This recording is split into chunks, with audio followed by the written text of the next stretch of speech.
사람들마다 남들에게 자랑하고 싶은 부분이 있고 또 감추고 싶은 그런 부분이 있습니다. 자신이 잘한 부분에 대해서는 남들에게 자랑하고 싶은 것이 이게 사람들의 마음입니다. 그러나 자신이 실패했던 부분들, 자신이 부끄러웠던 부분들은 감추고 싶은 것이 사람의 마음이죠. 성경에는 감추고 싶은 부분도 다 기록하는 것을 볼 수가 있습니다. 제가 신약 성경을 보다가 충격으로 와닿았던 부분이 바로 마태복음 족보였습니다. 족보.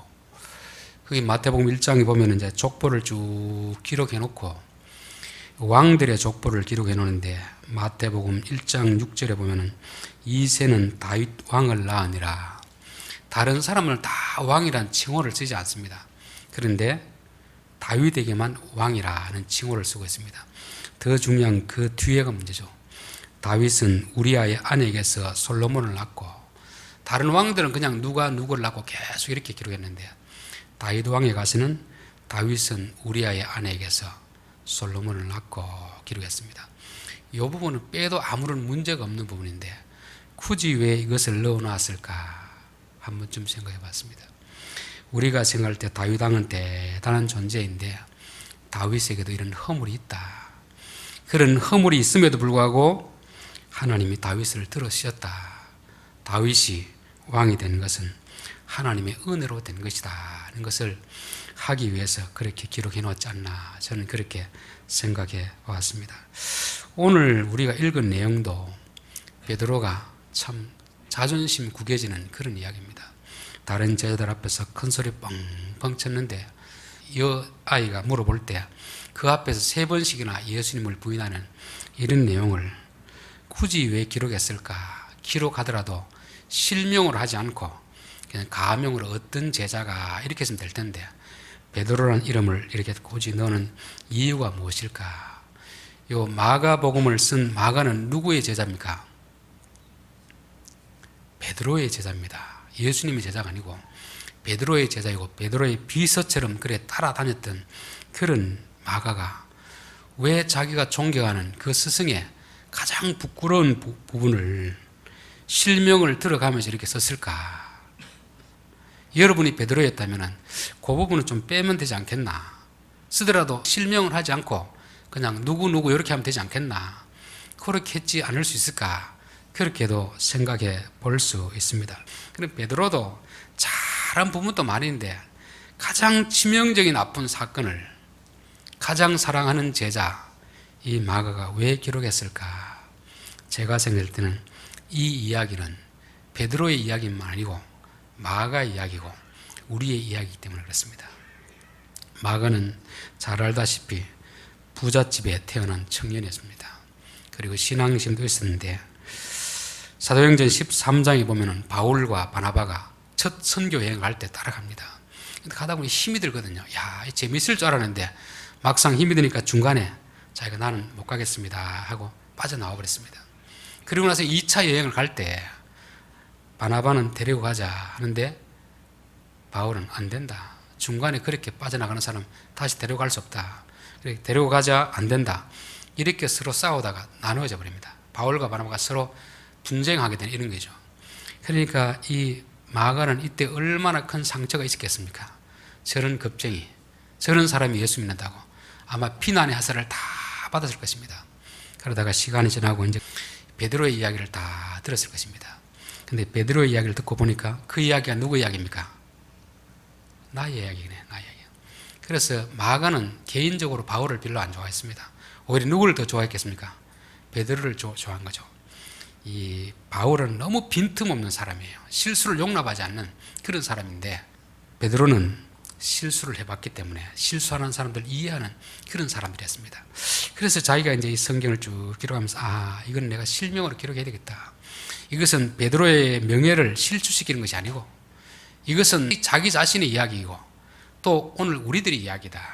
그래서 이 모습을 통해서 우리를 돌아보았으면 성경을 읽는 사람들이 유익이 될 이야기이기 때문에 실명으로 그렇게 기록해 놓은 것입니다. 그래서 우리는 성경을 보면서 이 모습이 내 모습이구나. 이것이 보통 사람의 모습이구나. 그렇게 거울에 비추어 보듯이 말씀의 거울에 우리 자신을 비추어 볼 수 있기를 바라겠습니다. 자, 그런데 베드로는 왜 예수님을 이렇게 따라갔겠습니까? 비록 멀찍이 따라가지만 예수님 뭐라고 했습니까? 그 전부터 너희들 다 나를 버리고 떠날 것이다 이야기했잖아요. 그리고 실제로 다 제자들이 어떻게 했습니까? 떠났잖아요. 근데 베드로는 굳이 꾸역꾸역 따라온 이유가 뭐겠습니까? 마태복음 26장 58절 보면 베드로가 멀찍이 예수를 쫓아 대제사장의 집들까지 가서 그 결국을 보려고 안에 들어가 하숙들과 함께 앉았더라. 따라간 이유는 뭘 보기 위해서? 그 결국을 보기 위해서. 그러니까 베드로가 갔던 것은 충성된 그 마음이 아닙니다. 예수님이 내 이제 곧 고난을 받고 십자가에 달려 돌아간다 그렇게 이야기하시고, 또 하나 너희들은 다 나를 버릴 것이다 이렇게 이야기하잖아요. 그런데 베드로는 모르겠습니까? 주님, 여기 있는 이 제자들은 다 버릴지라도 저는 결코 안 버리겠습니다. 큰 소리를 쳤습니다. 그러니까 예수님이 하신 말씀을 베드로는 수긍하지 못합니다. 그 말을 못 믿는 거죠. 그리고 자기에 대한 이야기도 나는 그런 사람이 아닌데 왜 나에게 대해서 저렇게 말할까? 내가 그렇지 않다는 것을 뭐 하기 위해서? 보여주기 위해서 그렇게 끝까지 간 것입니다. 우리들도 그럴 때가 있습니다. 주님이 우리에게 너희는 이런 존재다 하면은 예 그렇습니다 인정하면 될 텐데 우리는 인정하기 싫잖아요. 결국 말씀을 순종하기보다는 자기 생각, 나는 그런 사람이 아닙니다, 나는 다른 사람과 틀립니다, 이 자신을 어떻게 보면 나타내기 위해서 그렇게 따라간 것이죠. 자, 그러니까 베드로는 자기 자신을 몰랐습니다. 우리도 우리 자신을 몰라요. 우리가 거울이 없으면 나를 못 보잖아요. 그렇죠? 남이 나에게 말해주면 그것을 받아들이면 되는데 잘 안 받아들입니다. 사람은 자기 자신을 잘 모릅니다. 자기가 자기 자신을 잘 모르고 사는 것이 이게 인생입니다. 소크라테스가 한 말이 뭡니까? 너 자신을 알라. 너 자신을. 근데 소크라테스가 한 실수가 있습니다. 그게 뭐냐면 너 자신을 알라고 한 것까지는 참 좋은 그 질문인데 어떻게 해야 우리 자신을 아는지 그걸 가르쳐 주지 않았어요. 왜 가르쳐 주지 않았냐면 자기도 그 방법 몰랐습니다. 질문은 했는데 해답을 몰랐어요. 자, 우리가 내 얼굴을 보려면 뭘 봐야 됩니까? 거울을 봐야 되죠. 진짜 나를 알기 위해서는 부모님에게 이야기를 들어봐야 됩니다. 그와 마찬가지로 사람이 사람을 알기 위해서는 하나님을 알아야 됩니다. 성경엔 해답이 다 있거든요. 근데 중요한 건 사람들이 그 성경의 말씀을 받아들이지 않는다는 것입니다. 자기가 자기를 알 때 자기 생각을 가지고 자기를 아는 것입니다. 하나님이 너희들은 나를 버릴 것이다 하면 아하, 우리가 연약한 존재구나 인정을 해야 되는데 이 사람이 인정 안 하고 나는 그런 사람이 아닙니다. 그렇게 자꾸 고집을 피우는 것입니다. 여러분이 여러분을 아는 것 같지만 그 아는 것은 잘못 알고 있는 것입니다. 성경이 사람에 대해서 말하는 게 이게 진실한 것입니다. 하나님 우리를 지으셨기 때문에 우리를 가장 잘 아시는 분이에요. 그래서 내가 나를 아는 것보다 하나님 우리를 더 잘 알기 때문에 우리는 성경을 보고 나의 생각과 다르다 싶으면 내 생각을 내려놓고 아하, 우리가 이런 존재구나 그것을 받아들여야 되는 것입니다. 그래서 결국 베드로는 예수님의 말씀을 통해서 자기를 보는 것이 아니고 자기가 생각하는 자기, 그것을 증명하기 위해서 이 자리에 있었던 것입니다. 그래 결국 어떻게 되겠습니까? 베드로의 생각이 틀렸다는 것을 사건을 통해서 보여줘야 되는 거죠. 그래서 저는 참 말씀을 통해 깨닫는 것이 진짜 복이다 그렇게 생각합니다. 말씀을 통해 깨닫지 못하면 우리는 결국 뭘 해야 됩니까? 현장에서 어떤 사건을 겪으면서 수치를 당하면서 엄청난 물질의 피해를 감당하면서 깨닫게 되는 것이죠. 그래서 성경을 통해서 인생이 어떤 것인가 깨닫는 것이 가장 중요한 것입니다. 자, 베드로는 아랫뜰에 있더니 대제사장 여종 하나가 와서 베드로가 불 쬐고 있는 것을 보고 주모가 이르되 너도 나사렛 예수와 함께 있었도다 하거늘. 이 자리에 있을 때 지금 베드로는 자기의 신분이 드러나는 게 좋겠습니까? 감추는 게 좋겠습니까? 감추어지는 게 좋겠죠. 그런데 불을 쬐는 것은 춥기 때문에 쬐는 거거든요. 이스라엘 나라는 낮과 밤이 일교차가 아주 심합니다. 사막 지역이기 때문에 그 낮에는 막 뜨겁고 밤에는 아주 춥고 그렇습니다. 더군다나 요 때가 되면 6월절 같으면 4월 정도 되면 4월이 되면 이 이스라엘 나라의 기후로서는 가장 낮과 밤 온도차가 클 때입니다. 그러니까 이제 밤에 이루고 있으니까 추워서 그렇게 딱 불을 쬐고 있는데 이 불이 열만 나는 게 아니고 뭐 나합니까? 빛이 나잖아요. 빛이죠. 자기 신분이 드러나 버린 것입니다. 그것도 여종 하나가 와서 당신도 나사렛 사람이 아니냐. 사람들이 얼굴만 봐도 그렇지만 말투만 들어도 어떻습니까? 표시가 다 나잖아요. 그렇죠? 경상도 사람이 서울 산다고 뭐 서울 사람이 되는 게 아니잖아요. 말투가 이미 다 나거든요. 그러니까 얼굴빛이 보이죠. 또 말투가 드러나죠. 이러니까 너도 나사렛 예수 함께 있었다. 너 지금 무슨 소리 하느냐? 너 지금 말하는 거 내가 하나도 못 알아듣겠다. 그리고 그 자리를 피해버립니다. 그래서 피한다고 해서 문제가 다 해결되면 괜찮은데 이 여자들이 굳이 따라와가 다시 또 말하는 것입니다. 다시 이르되 이 사람은 그 도당이라. 그러니까 베드로는 뭐라고 합니까? 나는 아니다. 마지막에 뭐라고 하죠? 71절. 그러나 베드로가 저주하며 맹세하되 나는 너희가 말하는 이 사람을 알지 못하노라. 이게 저주하며 맹세한다는 것은 자칫 예수님을 저주하는 것처럼 느껴질 수 있는데 그 예수님을 저주하는 게 아닙니다. 표현 기법으로 가는 것입니다. 우리가 뭐 어떤 남에게 말할 때 그 사람이 내 말을 못 믿으면 뭐라고 합니까? 내가 이거 못하면 손가락에 장을 찢으겠다 이렇게 하잖아요. 아니면 내가 네 아들이 되겠다 이렇게 하잖아요. 그거는 진짜 아들이 되겠다는 게 아니고 내 말을 좀 믿어달라 이런 표현입니다. 여기서 저주와 맹세하는 것은 이 사실이 진짜가 아니면 내가 저주를 받아도 마땅하다 이런 뜻이죠. 그래서 자신이 나는 도무지 예수님 모른다 이렇게 큰 소리 치는 것입니다. 저는 이걸 보면서 어느 것이 베드로의 진짜 모습일까를 한번 생각해 봅니다. 마태복음 16장에 보면은 예수님이 내가 고난을 받고 이제 십자가에 달려 돌아가려 할 때 베드로가 모르겠습니까? 항변하며 큰 소리 치며 예수님 절대 그런 일이 있을 수 없습니다. 제가 곁에 있는 난 그 허락 안 합니다. 큰 소리 막 쳤습니다. 또 우리 앞에 14장에도 보면은 너희들이 다 나를 버리리라 했을 때 베드로는 뭐라겠습니까? 이 사람들이 다 버리더라도 저는 안 버립니다. 그리고 또 밤에 이 군인들이 왔을 때 베드로가 어떻게 했죠? 칼을 내어서 제사장 종 말고 길을 쳤잖아요. 대단히 용기 있는 행동이잖아요. 이렇게 용기 있는 베드로가 어떻게 갑자기 여기서는 이렇게 비겁한 베드로가 되었을까? 여러분 생각할 때 어느 것이 베드로의 진짜 모습이겠습니까? 앞에 했던 행동이 진짜 모습이겠습니까? 아니면 여기서 하는 행동이 진짜 모습이겠습니까? 우리는 생각할 때 앞에서 한 행동이 베드로의 진짜 모습이라고 생각합니다. 그러나 진짜 모습은 여기서 하는 것이 진짜 베드로의 모습입니다. 앞에서 한 것과 여기 차이는 뭐냐면 앞에서는 누가 있었죠?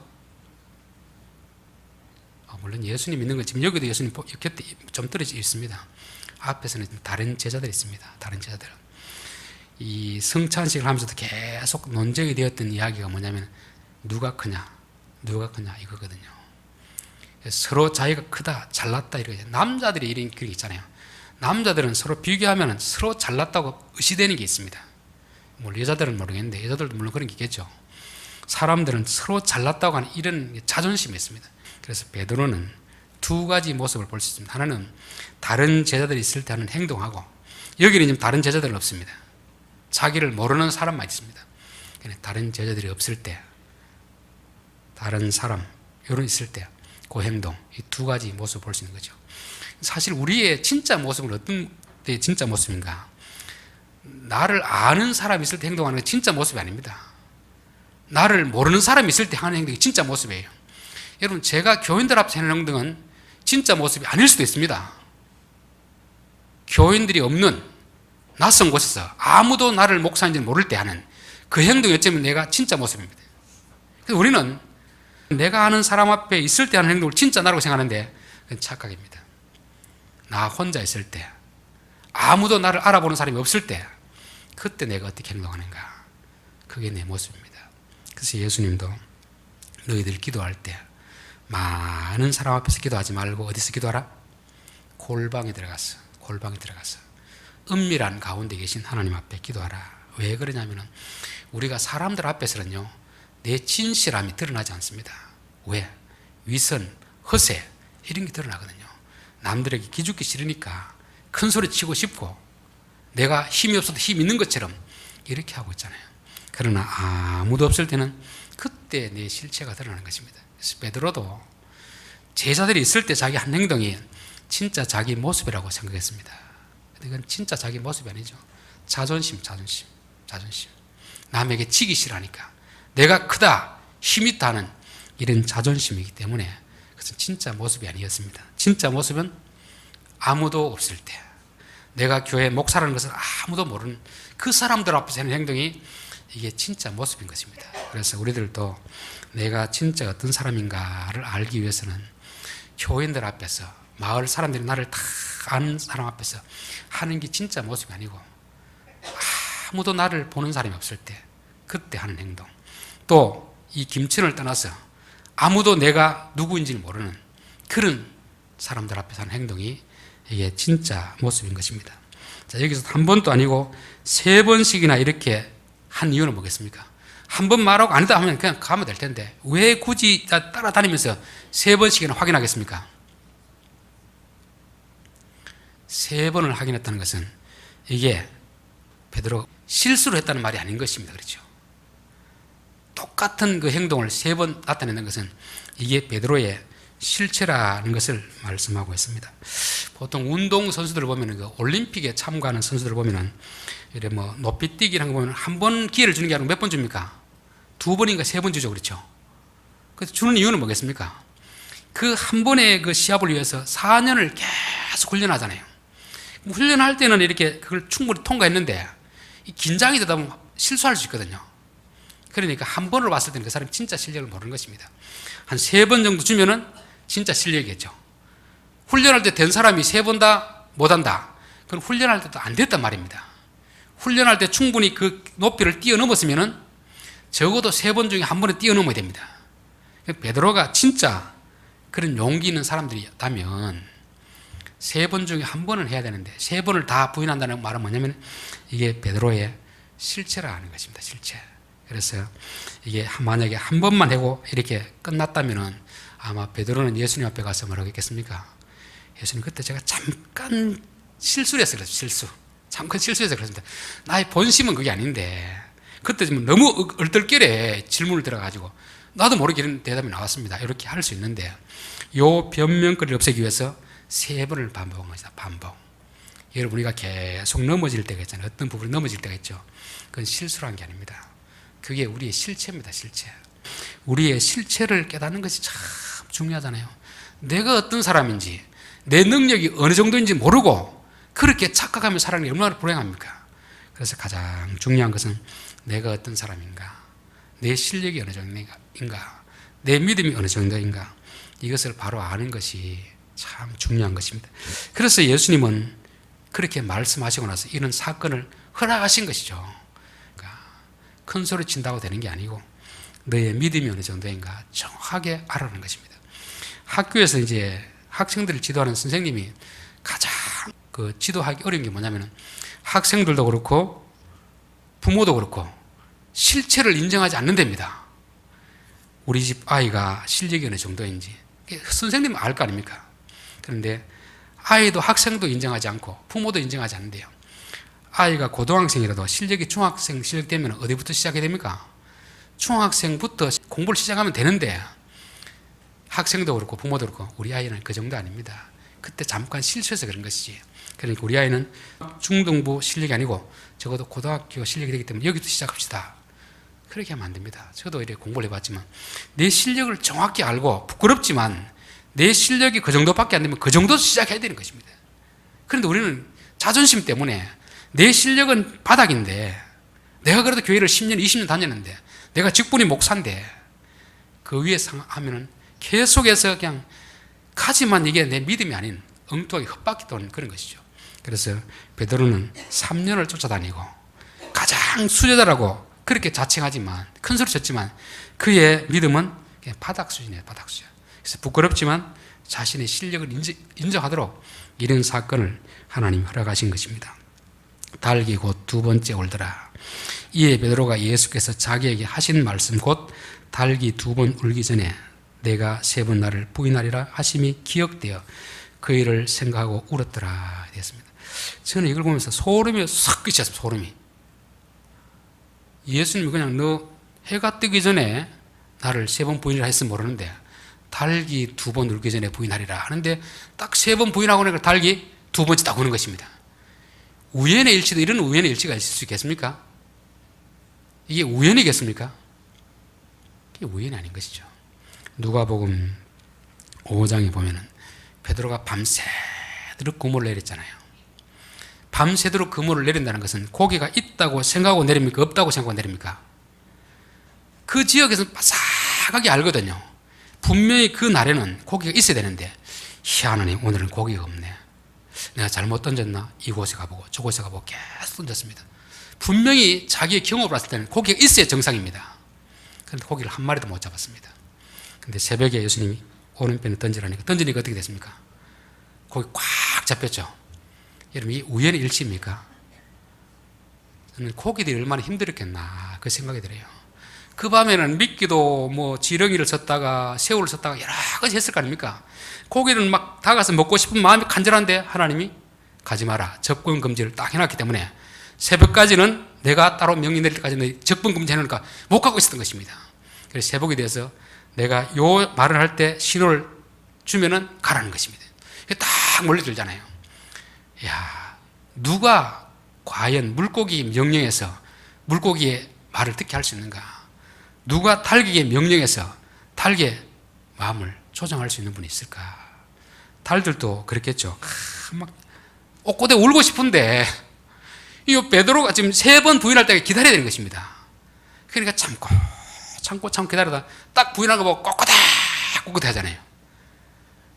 아마 닭이 이때 눈물이 났을 것입니다. 그러니까 이 닭의 눈물과 베드로의 눈물 좀 느낌은 다릅니다. 그렇죠? 이 닭은 참았던 어떤 그런 게 터져 나오는 그런 울음이고 베드로는 무슨 울음이겠습니까? 자기 자신에 대한 철저한 실망입니다. 야, 예수님이 그렇게 말해도 나는 그러지 않을 것이라고 그렇게 큰 소리 쳤는데 결국 내가 이렇게 무너지는구나. 내 자신이 이것밖에 안 되는가. 내가 이것밖에 안 되는구나. 제자들 앞에서 다른 제자들 앞에서 내가 대단한 존재로 그렇게 큰 소리 뻥뻥 쳤는데 내가 한 여자의 말 앞에서 이렇게 무너지는가. 자기에 대한 철저한 실망, 후회 이것입니다. 여러분 우리도 내 자신에 대해서 철저하게 후회를 해봐야 됩니다. 아하, 내가 이것밖에 안 되는구나. 남들 앞에서는 큰 소리 쳤었는데 내가 이런 존재밖에 안 되는가. 철저한 회개의 눈물을 흘려야 됩니다. 근데 보통 이제 여자들은 눈물을 잘 흘리는데 남자들은 잘 안 흘리잖아요. 그렇죠? 근데 남자와 여자가 평균 수명 여자가 훨씬 더 길잖아요. 근데 그 긴 이유 중에 하나가 뭐냐면 여자는 잘 울고 남자는 안 운답니다.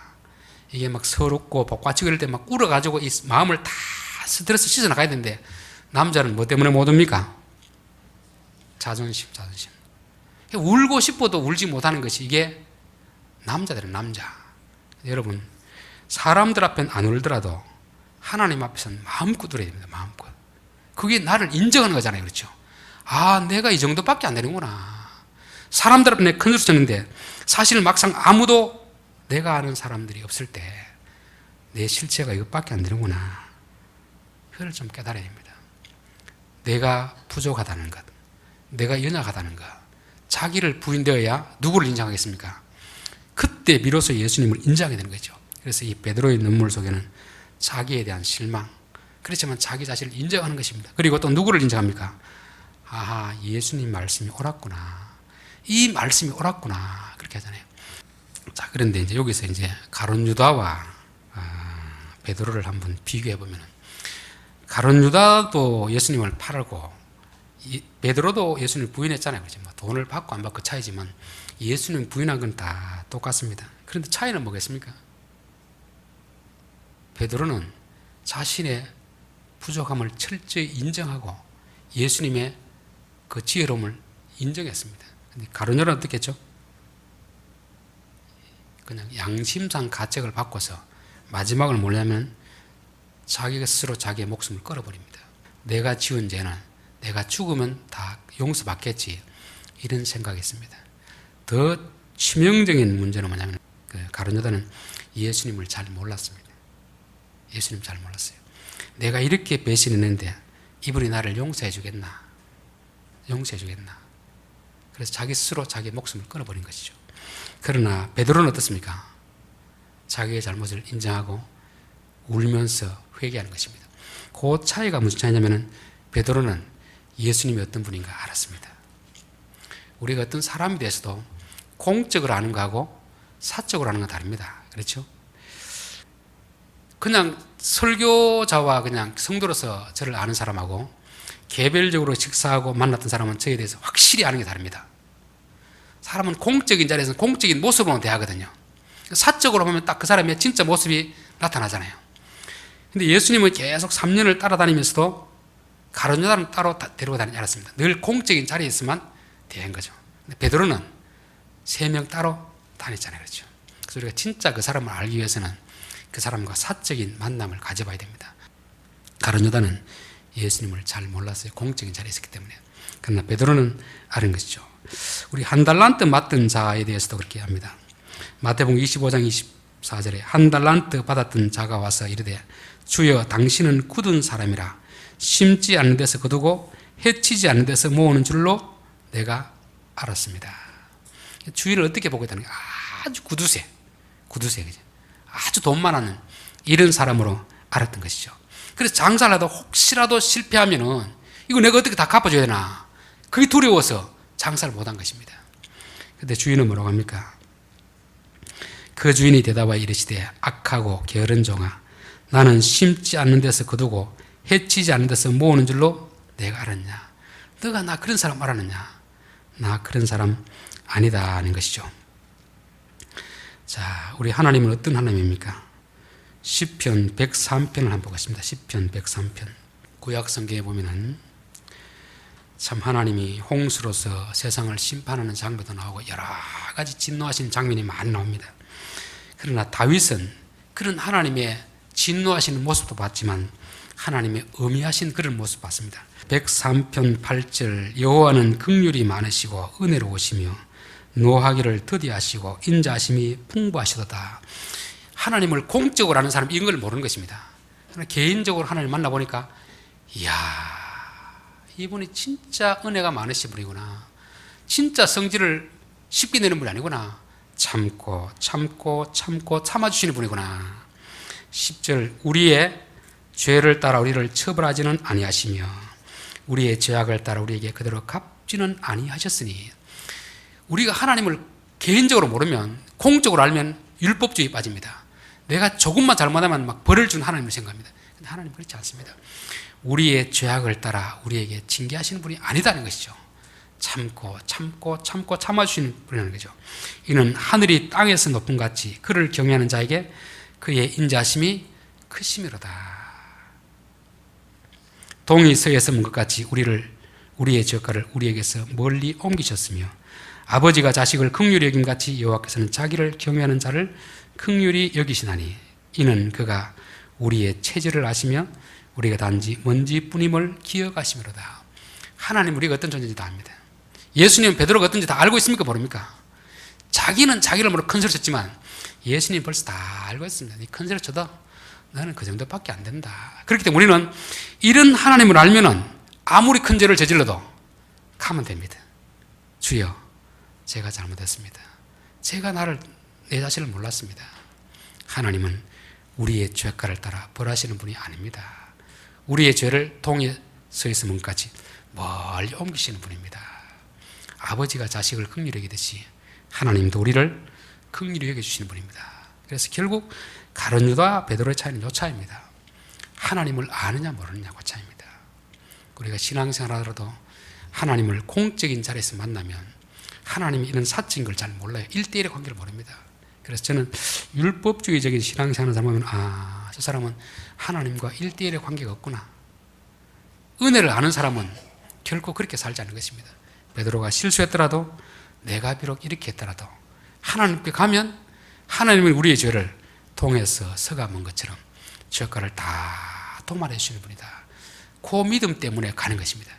그 믿음 때문에 울게 되는 것이죠. 결국 예수님은 베드로를 이렇게 자기 자신을 제대로 알게 하시고 예수님이 어떤 분인가 알게 하시고 그 다음에 뭐라는 겁니까? 너가 내 제자가 되어라 하는 것입니다. 결국 베드로로 하여금 제자를 삼기 위해서 베드로의 실체를 정확하게 깨닫게 한 다음에 베드로를 제자로 삼는 것입니다. 늘 말씀드리지만 베드로가 만약 여기서 정말 자기의 의지로서 배신 안 하고 제자가 되면 어떻게 되겠습니까? 그 밑에 있는 사람을 다 죽어납니다. 조금의 실수도 용납이 안 되는 것이죠. 하나님은 그렇게 하는 분이 아닌데 하나님의 성품을 나타내는 게 아니고 자기의 의로움, 자기의 의를 나타내는 분이잖아요. 그래서 베드로는 이걸 경험했기 때문에 자기 자신이 얼마나 연약한 존재가 알았고 교만하지 않습니다. 그 다음부터 큰 소리 치지 않습니다. 더 중요한 것은 다른 사람이 실수했을 때 비판하지 않습니다. 나도 그랬었다. 그랬지만 하나님께 가면 하나님 용서해 주신다. 그야말로 베드로는 사람이 완전히 바꾸어진 것입니다. 이 사건을 통해서 부끄러운 사건인데 사실은 부끄러운 것이 아니고 베드로의 실체를 알게 하는 사건이고 베드로가 제대로 이제 하나님 은혜를 경험하게 된 그 사건이기 때문에 마가는 스승의 명예가 누가 될지 모르지만 이 사건을 기록하겠습니다. 아마 허락을 듣겠지 않겠나 그렇게 보는 것입니다. 결론입니다. 오늘 마가가 기록한 이유는 이 이야기는 베드로만의 이야기 아니고 마가 자신의 이야기고 오늘 우리들의 이야기입니다. 베드로가 따라갔던 이유는 뭡니까? 나는 그렇지 않습니다. 나는 그렇지 않습니다. 결국 자기를 모르는 거죠. 자기를 모르고 자기를 드러내기 위해서 따라갔지만 예수님은 너의 실체가 어떤지 내가 보여주겠다. 그래서 여종을 통해서 3번이나 하신 이유는 뭡니까? 실수란 게 아니고 그게 너의 실체다 하는 것입니다. 여러분 우리가 계속 넘어진 부분이 있잖아요. 그렇죠? 이렇게 안 해야지 하는데 계속 넘어진 부분이 있습니다. 그게 우리의 실체입니다. 그걸 내 의지로 극복하려는 게 아니고 하나님 나 이것밖에 안 됩니다. 내 실력이 이것밖에 안 됩니다. 그리고 나서 어떻게 해야 됩니까? 주님이 내 죄를 통해서 서감은 것처럼 옮겨주십시오. 옮겨주면 되는 것이고 안 옮겨주면 안 되는 것입니다. 자, 베드로의 눈물은 자기의 실체를 인정하는 것입니다. 자기 자신은 후회인 거죠. 자기 자신에 대해서는 배신감을 느끼는 거죠. 이 자기 부인입니다. 자기 부인. 내가 대단하다 이 생각을 부인해야 됩니다. 깨달아야 되는 거죠. 그럴 때 예수님을 인정하게 되는 것입니다. 가룟 유다와 베드로의 차이는 여러 차이가 있지만 예수님을 제대로 아느냐 모르느냐, 공적인 관계에서 아느냐 사적인 관계에서 아느냐 그 차이입니다. 공적인 면에서 보면은 예수님은 대단히 엄하신 분입니다. 개인적으로 만나면 아주 사랑이 많으신 분이에요. 그래서 우리가 신앙생활하면서도 예수님의 1대1의 관계 속에서 그분의 인자하심을 우리가 경험해야 우리가 복음 안에서 신앙생활하게 될 줄 믿습니다. 기도드리겠습니다.